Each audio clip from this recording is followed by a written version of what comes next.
the night the river stood still. They say the river only stops moving when a spirit walks the earth. That night, the water froze. Not a ripple, not a whisper. Even the frogs and crickets fell silent.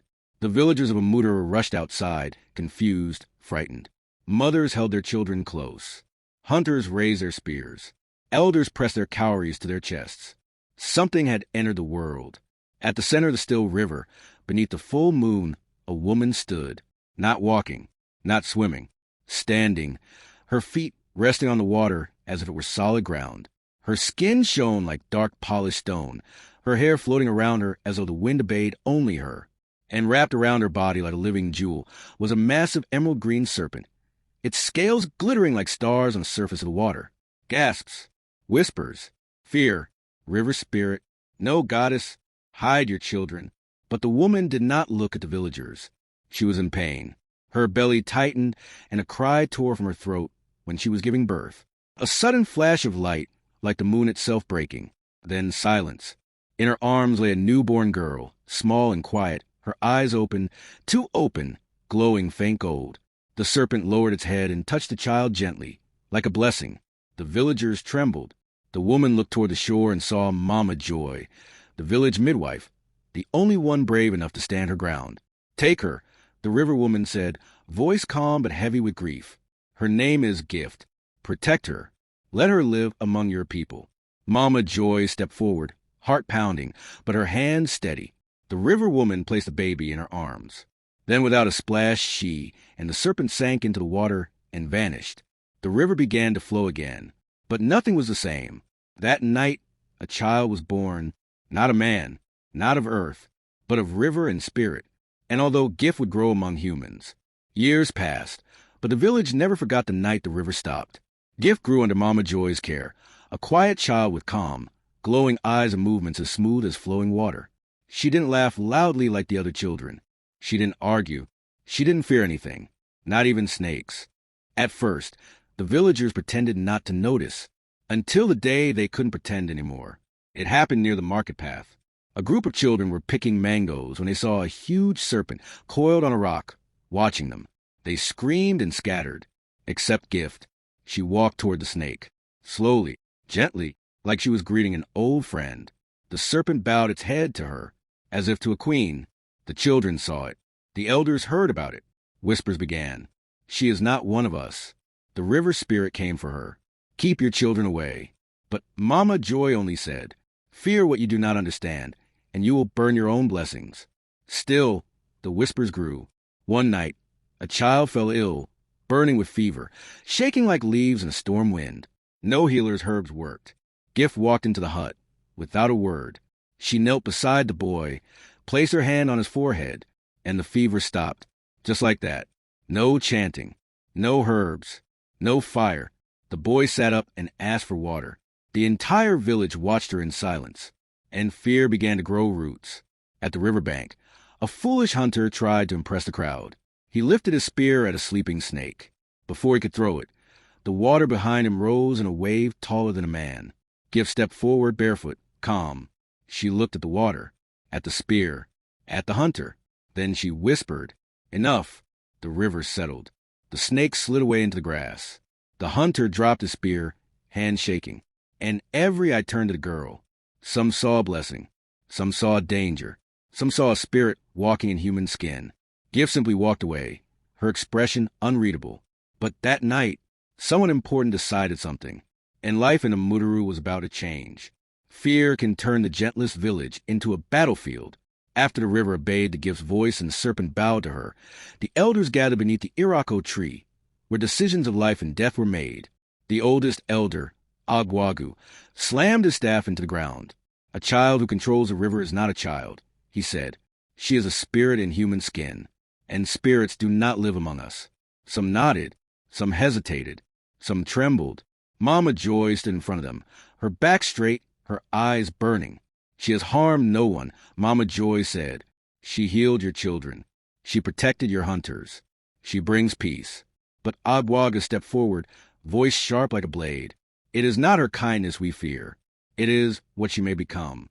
The council pounded their staff. The decision was made. They would watch her, wait for proof. Then act. That same night, Gift sat outside under the bright moon.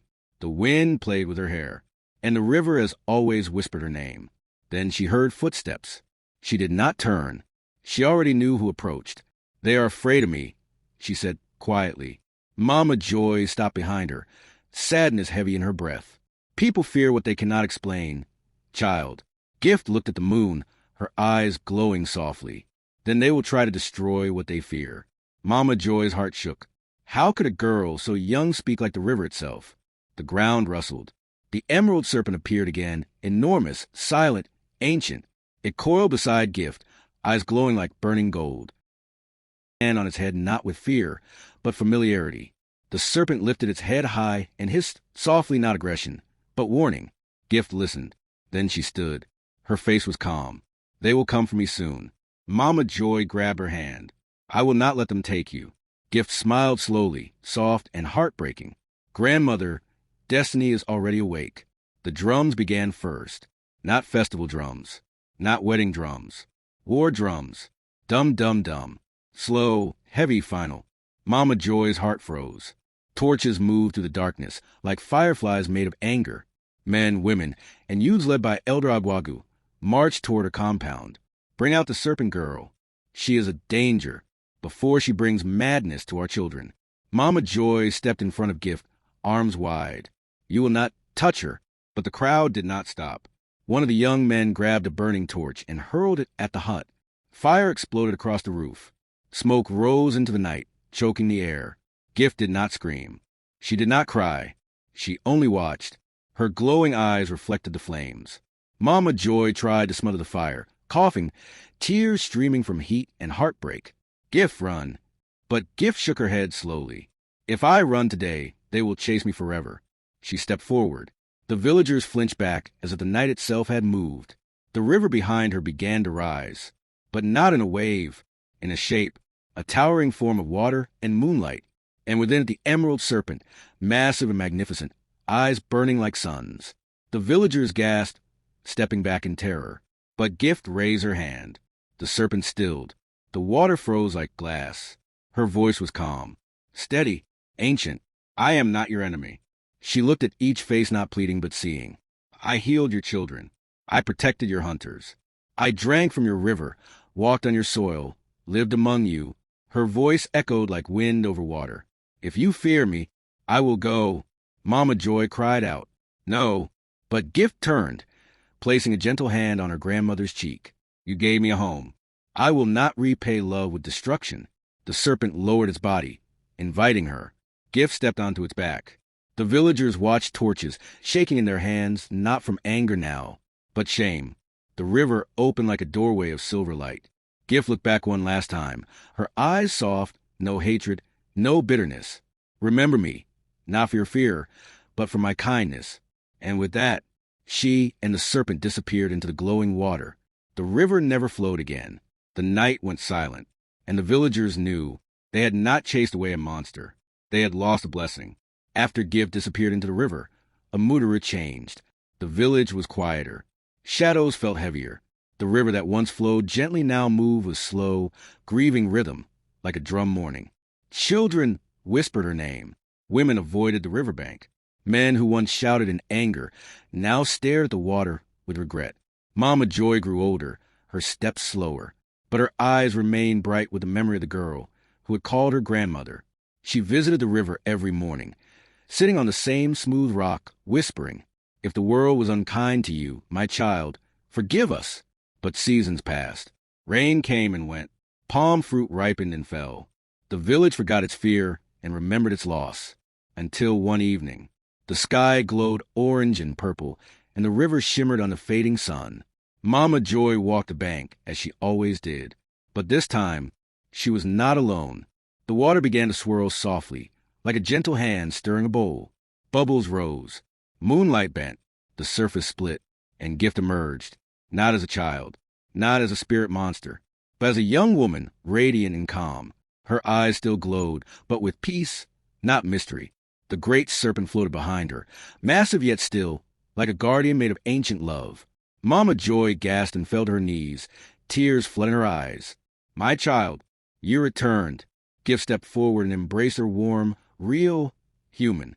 I never left, she whispered. The river only kept me until I understood who I was. As the villagers gathered, trembling in awe, Gift turned to them, no anger in her face, only quiet wisdom.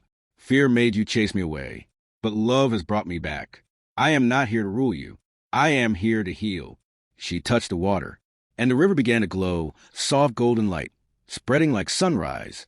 From that day on, the sick found healing in the river water. The crops grew richer each year, and no serpent ever harmed a soul in a Muduru again. The villagers understood. They had not witnessed a curse. They had witnessed a blessing in disguise. And Gift became known not as a snake girl, but as the daughter of the river who loves her people. In life, not every strange thing is meant to be feared. Some gifts look frightening before they are understood. When we choose kindness over fear, we find blessings where we once saw danger. If you felt this story, don't just leave. Subscribe, like, and comment your thoughts below. Your support keeps our stories alive.